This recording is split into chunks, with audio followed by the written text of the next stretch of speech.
E vamos então abrir nossas Bíblias em 1 Pedro, aquele texto que o pastor Ricardo leu, capítulo 1, a partir do versículo 22. Vamos conversar um pouco sobre o amor cristão, diretrizes para o amor cristão. O texto já foi lido e eu não orei, né, por nós diante da palavra. Vamos orar mais uma vez. Pai querido, diante da Tua palavra, nosso pedido é que o Senhor fale conosco, que Teu Espírito trabalhe em nossas mentes e corações, que o Senhor nos ajude. Se tem áreas para crescermos, ó Deus, que o Senhor aplique nisso. Se é para sermos encorajados, faça isso. Se é para converter almas para o Senhor hoje, para serem ganhas para a eternidade, faça isso, ó Deus, e nos ajude, ó Deus, a olhar para a Tua palavra e ter uma resposta adequada. E oramos em nome de Jesus. Amém. Hoje, o que se dizem é que a gente vive uma crise de solidão. As pessoas, de modo geral, na sociedade, especialmente nos grandes centros urbanos, se sentem muito só. É até interessante porque talvez nunca estivemos mais conectados digitalmente com tantas pessoas, e cada pessoa com a possibilidade de ter uma conexão com centenas e milhares de pessoas. Mas apesar disso, as pessoas estão muitas vezes passando pela solidão, pelo isolamento. Talvez você está sentindo assim hoje, ou já sentiu assim. Tem várias forças culturais que colaboram para isso. Acho que a desestruturação da família é um fator muito importante. Talvez uma sociedade cada vez mais individualista, cada um por si, mas é uma realidade de qualquer forma.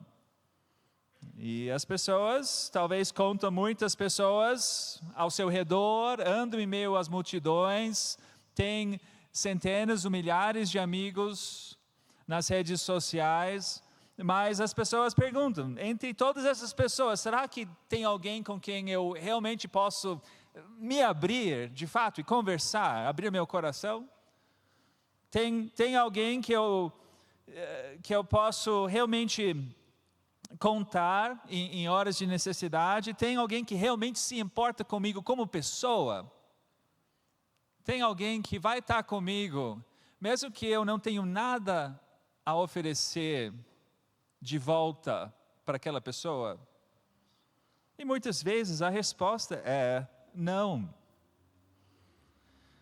Muitas pessoas são desiludidas com experiências de amor, talvez algum relacionamento de namoro, até casamento, ou amizades, que se provaram com o tempo muito condicionais, muito temporários, e até podemos dizer que o amor foi fingido e não sincero, algo real.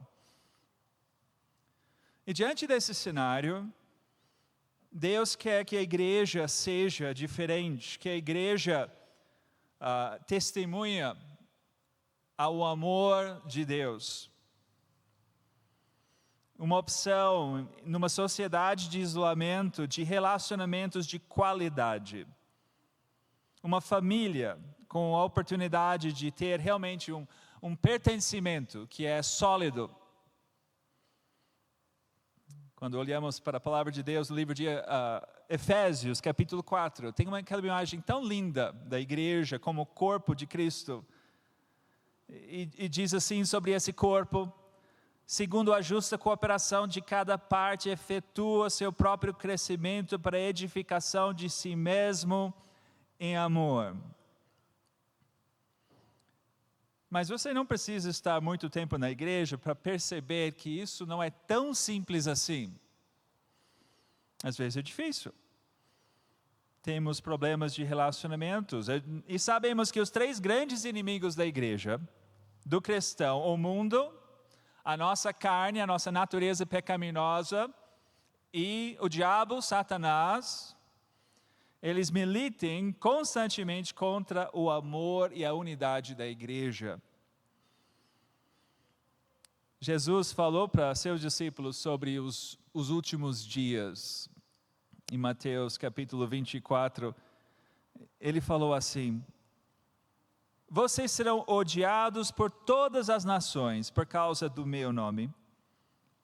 Nesse tempo muitos hão de se escandalizar, trair e odiar uns aos outros. Muitos falsos profetas se levantarão e enganarão a muitos. E por se multiplicar a maldade, o amor se esfriará de quase todos. O amor se esfriará. Jesus falou que na medida que caminhamos para os últimos dias, o amor vai ser uma coisa cada vez mais rara, inclusive entre cristãos. Como então ser uma igreja diferente? Como então ser realmente uma comunidade de amor numa sociedade de isolamento?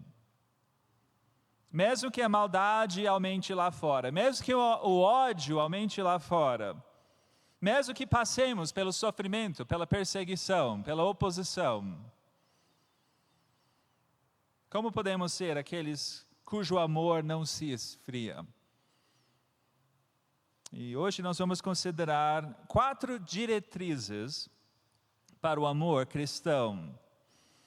E nós vamos ver juntos que os nascidos do Evangelho eterno são chamados para crescer numa vida de amor fraternal sincero, sem fim.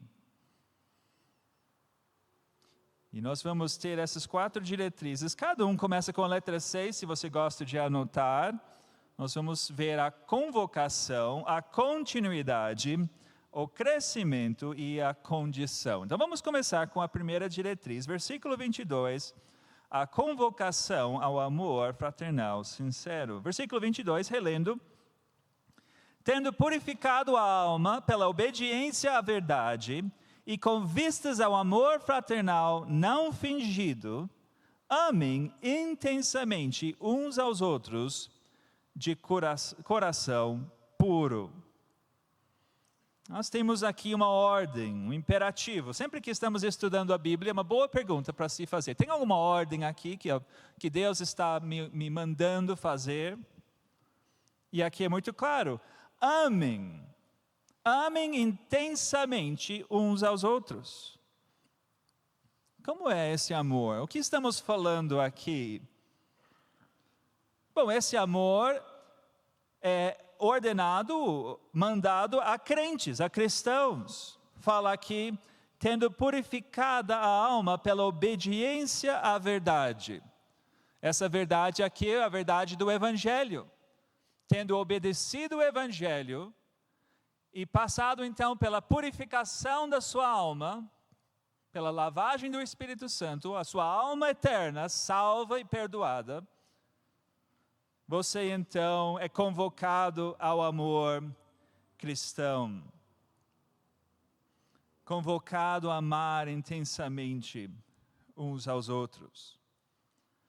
Não tem como você abraçar o Evangelho sem ser convocado ao amor. Fé e amor, eles andam juntos, são 2 lados da mesma moeda. Você não pode ser um crente que não é chamado para o amor fraternal, sem fingimento. E Deus nos chama a amar intensamente. Segundo, é um amor fraternal sincero, é um amor fraternal. O que é um amor fraternal? A Bíblia usa várias palavras para amor. Nós somos também em outros lugares ordenados a amar com aquele amor incondicional, uma outra palavra usada na Bíblia. Mas aqui se destaca o amor fraternal, o amor de família, o amor entre irmãos, o amor puro de uma família, com laços e compromisso. Esse é o amor que nós somos chamados, e é sincero, é não fingido aqui. A Bíblia, em alguns lugares, fala de falsos irmãos, que infiltram no meio da igreja. E talvez eles, por alguma conveniência, fazem parte da igreja, mas seu amor pode ser também fingido, não é real, não é profundo. Mas aquele que abraçou um pertencimento à família de Deus, eu faço parte desse povo, é um amor real, um amor sem fingimento, um amor sincero. Eu não posso me desvincular dessa pessoa ao meu lado. Pertencemos à mesma família, e então meu amor é genuíno. E é um amor de coração puro. Um amor sem segundas intenções, sem querer nada em troca. Muito menos esse amor tem intenções egoístas, ou intenções impuras, ou intenções pecaminosas. Esse é o amor. Quando fala, amem intensamente uns aos outros. É para os crentes em Jesus, diante da realidade de uma família de Deus. É um amor de irmãos, é um amor sincero e não fingido. E é de coração puro, com as motivações puras e sem maldade. Agora, você está vivendo isso? Eu estou vivendo isso? É uma boa pergunta. Sempre que a palavra nos traz um mandamento, uma ordem, eu estou em obediência a essa ordem? Eu estou amando intensamente as pessoas ao meu redor, com um coração puro, de forma sincera, sem fingimento? Talvez também você pode perguntar, como viver isso na prática? Amar intensamente uns aos outros? Olha ao meu redor, quantas pessoas estão aqui? Quantos milhões e milhões de cristãos tem no mundo? Como eu vou viver isso na prática da minha vida? Parece que Deus está pedindo algo impossível para mim. Algo que eu vou me desgastar e eu nem vou conseguir realizar. Se eu amar intensamente uma pessoa, eu vou talvez deixar de considerar outra pessoa. Eu quero sugerir que você pode pensar nesse amor em duas categorias. Nós temos o amor que nós praticamos individualmente e o amor que nós praticamos coletivamente. Individualmente, nós somos de fato limitados, mas devemos amar intensamente. Claro, esse amor que eu posso praticar individualmente para um outro indivíduo, outro crente em Jesus, ele vai ser limitado, onde eu posso alcançar. Começando na minha família, em casa e na minha igreja local. Numa igreja local grande, provavelmente isso vai ser mais praticado em grupos pequenos, grupos de casais e grupos de família, com parceiros de ministério, onde servimos ombro a ombro. Aquelas pessoas que Deus vai colocando ao nosso lado, dentro da igreja. Vai ter momentos da sua vida em que você vai ter mais oportunidades para praticar o amor individual. E outros momentos da vida, talvez vai ser menor, devido ao sua disposição de tempo e outros fatores na sua vida. Mas tem o amor que é praticado coletivamente. Isso também deve ser praticado de forma intensa. É quando a igreja juntos participa de causas de amor. Seja a participação dos dízimos e ofertas, sabendo que parte disso é destinado ao conselho social, a ajudar irmãos em necessidade. É atender e participar de campanhas para pessoas também passando por momentos de dificuldade. participar de rodízios, de apoio, isso é individual e coletivo também. Participando no apoio a missionários em campos distantes. Então, somos talvez uma pequena parte de algo muito maior. Mas de forma prática, nós estamos amando intensamente, individualmente, coletivamente. E assim nosso amor pode ser profundo e largo ao mesmo tempo, intenso e sincero. Isso é a convocação ao amor fraternal sincero. Vamos agora para a próxima diretriz, a continuidade do amor. Acompanhe na sua Bíblia, versículos 23 a 25. Porque vocês foram regenerados, não de semente corruptível, mas de semente incorruptível, mediante a palavra de Deus, a qual vive e é permanente. Porque toda a humanidade é como a erva do campo, e toda a sua glória é como a flor da erva. A erva seca e a flor cai, mas a palavra do Senhor permanece para sempre. Esta palavra é o evangelho que foi anunciado a vocês. Nós temos aqui uma imagem que Pedro deixa de um campo para considerar a nossa nova vida em Cristo Jesus, a nossa regeneração, o nosso novo nascimento. E ele fala que a nossa nova vida em Cristo Jesus, ele já falou anteriormente, que é uma viva esperança. Ele falou isso no início do capítulo 1. Porque Jesus Cristo vive. E nós estamos caminhando para uma herança eterna. Ele também falou aqui que nós fomos comprados pelo precioso sangue de Jesus. Versículo 18. E esse sangue foi o preço que foi pago para nos fazer um povo de Deus, uma família de Deus.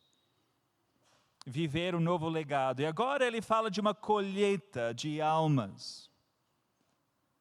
Qualquer campo, a gente sabe muito bem, especialmente aqueles campos que não são plantados, vem a relva, a grama, o feno e algumas flores daquela erva do campo. Em épocas de primavera, o campo pode estar verde e as flores bonitas, mas vem a seca e tudo seca, a flor cai e passou a sua beleza, o seu vigor, sua vida. E a palavra de Deus está dizendo, citando Isaías capítulo 40, que a humanidade é assim, o ser humano é assim. Nós vamos passar de cena, a vida passa muito rápido, num piscar de olhos, já foi. Os poderosos morrem, os ricos morrem, os atletas morrem, os modelos morrem. Recentemente, não sei se você viu, teve o encontro do Vladimir Putin com Xi Jinping, da China, e tinha um microfone aberto que captou uma conversa espontânea entre esses dois líderes mundiais. E Putin estava falando com Xi Jinping sobre as promessas da tecnologia, que agora tem avanços que prometem, com a troca de órgãos, estender a vida para 150 anos ou mais. É interessante esse pensamento desse líder. Será que isso é a esperança dele? De poder viver um pouco mais, estender sua breve vida, ser uma flor que passa mais algumas semanas no campo da vida? Mas todos vão passar, e rapidamente. Mas o plantio de almas é diferente. É para a eternidade. E essa pregação da palavra de Deus é a semente eterna. O evangelho é essa semente. A semente é durável, a palavra de Deus é eterna, a palavra de Deus é inviolável. E quando foi plantado no coração, nasce uma nova vida para a eternidade. E essa colheita de almas é uma colheita eterna. A gente pode imaginar um campo onde as flores nunca secam e nunca caem.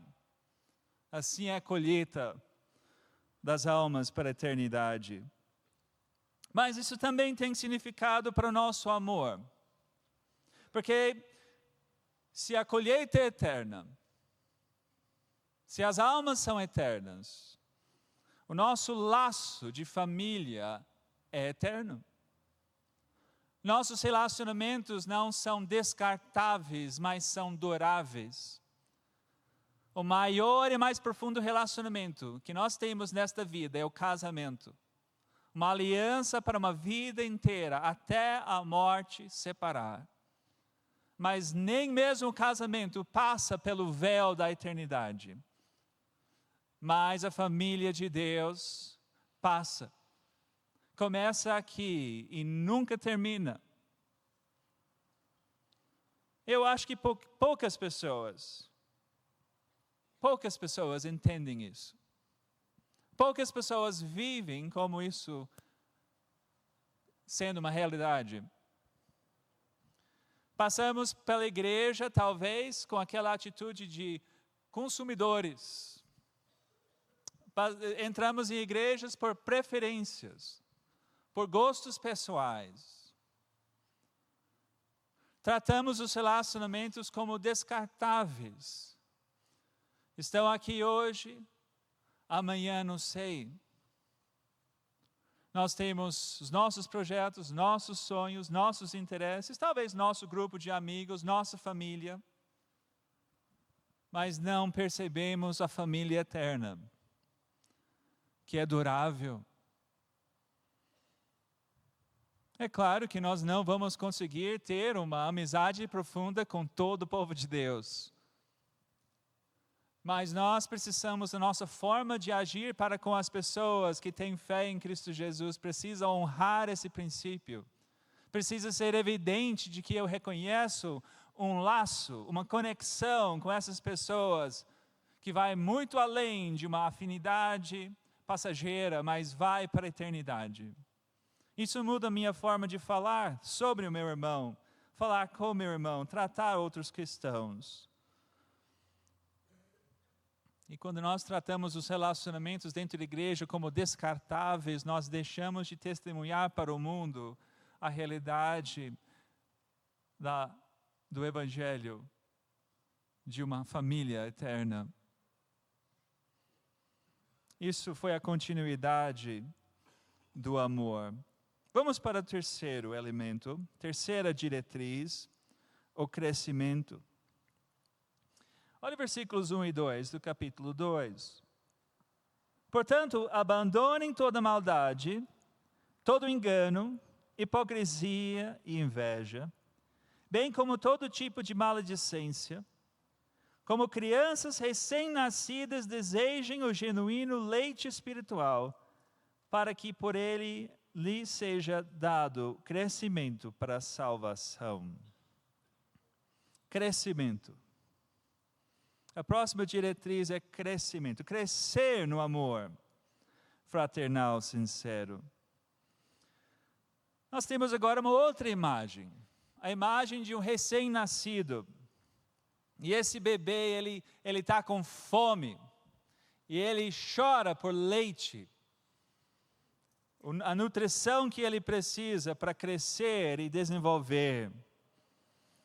Talvez o choro do recém-nascido é único, né? Parece que depois de alguns meses já não é o mesmo choro.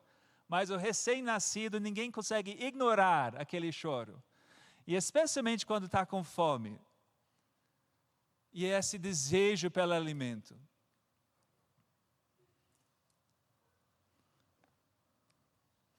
Como nascidos de novo em Cristo Jesus, nós devemos desejar também o leite espiritual que promove nosso crescimento até Jesus voltar. Essa é a ideia de crescer para a salvação. Não está falando para você crescer para ser salvo. Só os maduros serão salvos. Não, estamos aguardando nossa salvação, nosso encontro com Jesus, nossa glorificação futura. E nós devemos crescer enquanto aguardamos aquele dia. Crescer em direção à salvação.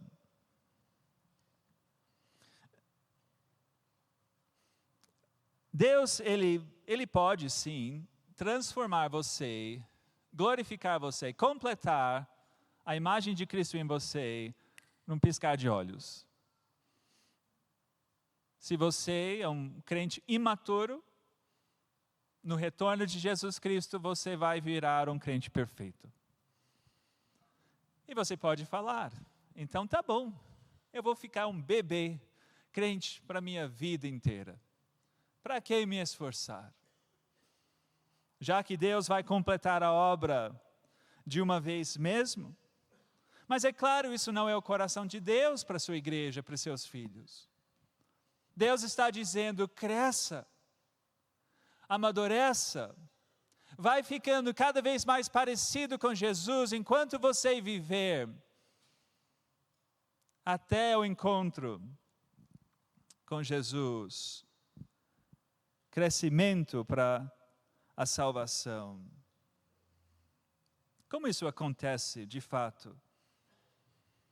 A gente fala bastante sobre a Bíblia e a oração, eles são muito importantes, essenciais. Mas nunca podemos esquecer o passo final da prática, da obediência, porque maturidade se prova somente na prática. O maduro, ele é aquele que pratica. Agora a palavra é essencial. A palavra está dizendo, amém. A palavra está dizendo, vocês são da mesma família eterna. E o Espírito Santo de Deus está convencendo o seu coração disso. A oração é essencial. Você ora, Deus, eu estou entendendo isso, Deus, faça isso uma realidade na minha vida. Me ajude, ó Deus. Me ajude com aquele relacionamento mais difícil. A oração é essencial. Mas realmente, a obra se torna completa. O desenvolvimento, a maturidade acontece quando nós amamos de forma prática. Quando meu tempo está colocado ao dispor do amor pelo meu irmão. Meu dinheiro está colocado ao dispor do amor pelo meu irmão. E não apenas atos externos, mas algo em meu coração está mudando. Eu amo ele, eu amo ela.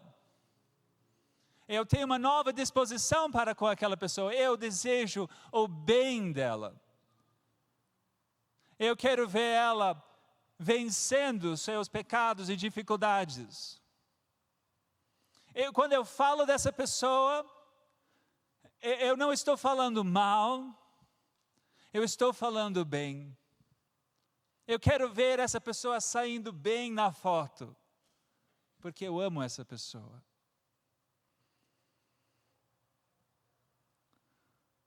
Quero ver essa pessoa fortalecida, crescendo, encorajado, bem com Deus. Eu amo ela. Aí eu estou sendo maduro. Você está sendo maduro. Os bebês recém-nascidos são muito fofinhos, mas sejamos sinceros.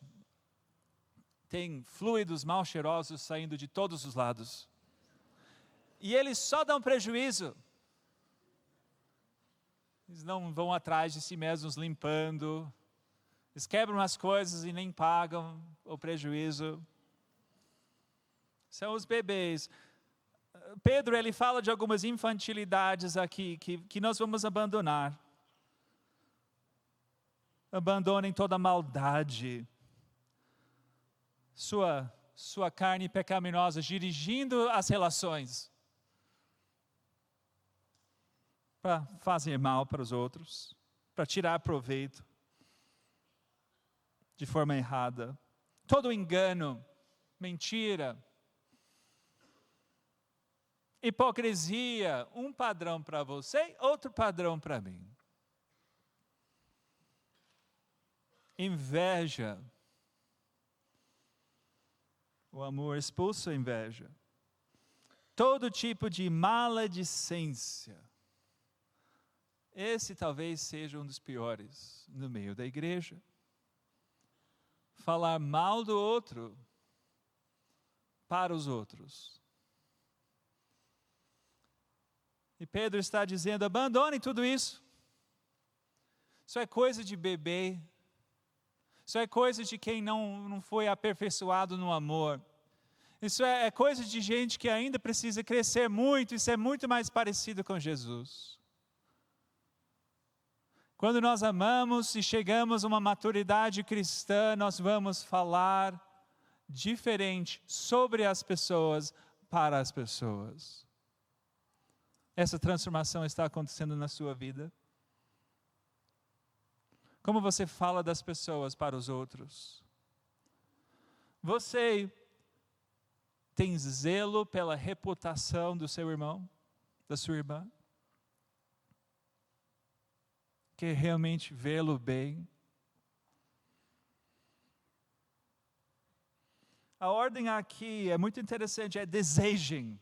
Desejem. É uma ordem curiosa. Queira, almeje. Tenha fome por.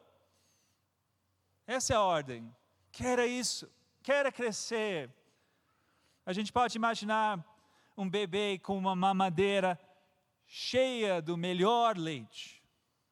Essa pessoa talvez é como uma pessoa com muito conhecimento bíblico e teológico. Excelente. Está cheio de bom leite. Esse bebê talvez pegue essa mamadeira na mão. E talvez comece a abocanhar o bico da mamadeira. A gente talvez pode imaginar o crente que está orando sobre o assunto, onde a palavra vem confrontando sua vida. Mas ainda a obra é incompleta. O que falta é puxar o leite para dentro, receber o alimento e crescer, se tornar uma pessoa em desenvolvimento espiritual, maturidade espiritual. Isso é tão importante, irmãos, crescer na maturidade, na prática. Você deseja isso? Você quer isso? Você reconhece isso como necessidade na sua vida para viver para a glória de Deus até Jesus voltar? Vamos agora para a última diretriz, a condição para o amor fraternal sincero. Vimos a convocação, a continuidade, o crescimento e agora uma condição. Versículo 3 diz simplesmente: se é que vocês já têm a experiência de que o Senhor é bondoso. Se é que vocês já têm a experiência de que o Senhor é bondoso. A grande condição para o amor é ter tido uma experiência com o amor de Deus, com a bondade de Deus. 1 João, capítulo 4, versículo 19, diz simplesmente: nós amamos porque Ele nos amou primeiro. Você conhece o amor de Deus? A bondade de Deus na sua vida? A gente pode pensar no nosso amor como uma caixa de água. A caixa da água da sua casa, ela precisa de água de algum lugar. Vamos imaginar que você tem um poço lá no seu quintal, e uma bomba que joga água para a caixa de água. O cristão, a sua caixa, se vai alimentar as torneiras e dar água para as pessoas, o amor de Deus para as pessoas, ela precisa puxar essa água do poço infinito do amor de Deus, da bondade de Deus, e repassar para as pessoas. Mas às vezes, como acontece de vez em quando, dá problema na bomba, não dá? E aí você vai para a torneira e não sai nada, e a caixa está vazia. O que está acontecendo? A bomba está quebrada. E às vezes o cristão vive esses momentos mais secos. O que está acontecendo? Pode ser um problema moral. A Bíblia diz que se vivemos ou andamos com pecados não confessados, nosso desfrute do relacionamento com Deus, emocional, relacional, vai ser afetado. E nós não vamos estar cheios da bondade e do amor de Deus. É claro que a diretriz é confessar, e abandonar e voltar a caminhar em obediência com seu Pai. Pode ser um problema teológico. Talvez a pessoa que aderiu a uma visão de prosperidade aqui e agora e esqueceu da esperança eterna. E essa pessoa se torna muito materialista, muito mesquinha, muito gananciosa. Cadê o amor de Deus? Pode ser um problema do legalismo. A pessoa entendendo que Deus me aceita pelos meus próprios atos de justiça e não a justiça de Jesus. E essa pessoa tem dificuldade em perdoar os outros e conceder graça aos outros.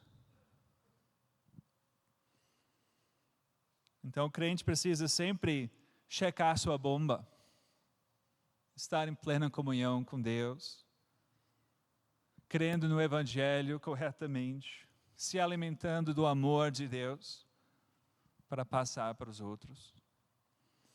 E é claro que também é um momento para a gente parar e refletir. Eu já tive um encontro com o amor de Deus? Pode ser que você está aqui hoje e você não conhece ainda o amor de Deus de uma forma pessoal.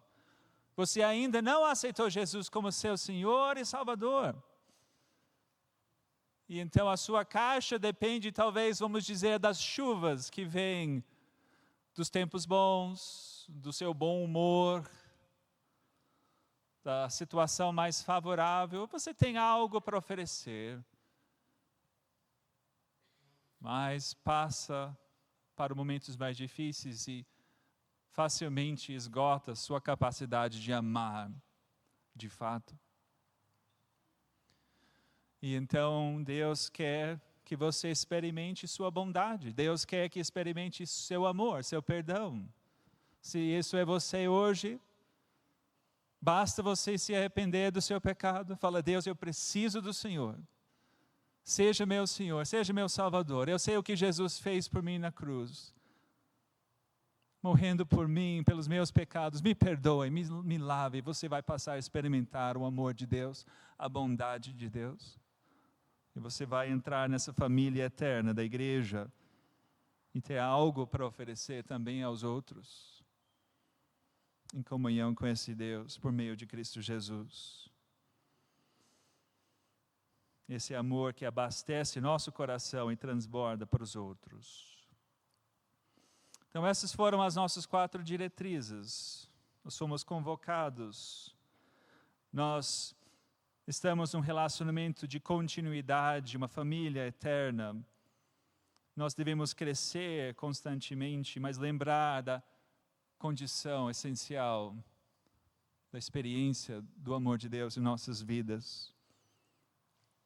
E talvez numa sociedade que nunca foi mais conectada, e ao mesmo tempo as pessoas nunca se sentiram tão solitárias, a igreja nunca foi mais importante para brilhar uma luz e fazer diferença.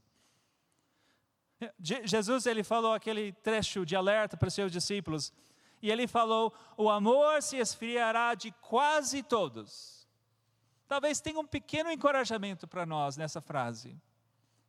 Ele falou quase todos. Então isso significa que mesmo nos últimos dias, vai ter um remanescente, um povo cujo amor não se esfria. Que vive em meio ao sofrimento, em meio ao ódio, em meio à frieza, à indiferença, o individualismo. O amor fraternal, sincero. Irmãos da PIBA, sejamos então esse povo. Se quase todos esfriem, que nós não esfriemos, que lembremos desse essencial amor, dessa família eterna. Os nascidos do Evangelho eterno são chamados para crescer numa vida de amor fraternal sincero, sem fim. Vamos falar com Deus. Pai querido, a Tua palavra nos chama para um amor maravilhoso, totalmente diferente do que vemos por aí na sociedade. Chama para um amor que talvez muitos nem sentiram dentro das suas famílias, dos seus pais e irmãos.